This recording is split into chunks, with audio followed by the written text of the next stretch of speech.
رسول اللہ صلی اللہ علیہ وسلم نے فرمایا، جو شخص اللہ کی راہ میں جہاد کے لیے نکلا، اللہ اس کا ضامن ہو گیا۔ اللہ تعالیٰ فرماتا ہے، اس کو میری ذات پر یقین اور میرے پیغمبروں کی تصدیق نے اس سرفروشی کے لیے گھر سے نکالا ہے۔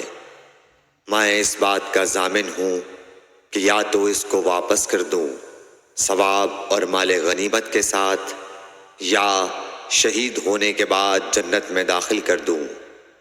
رسول اللہ صلی اللہ علیہ وسلم نے فرمایا، اور اگر میں اپنی امت پر اس کام کو دشوار نہ سمجھتا تو لشکر کا ساتھ نہ چھوڑتا، اور میری خواہش ہے کہ اللہ کی راہ میں مارا جاؤں، پھر زندہ کیا جاؤں، پھر مارا جاؤں، پھر زندہ کیا جاؤں، پھر مارا جاؤں۔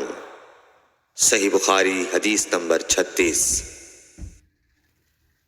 حضرت صلی اللہ علیہ وسلم نے فرمایا، جو کوئی رمضان میں راتوں کو ایمان رکھ کر اور ثواب کے لیے عبادت کرے، اس کے اگلے گناہ بخش دیے جاتے ہیں۔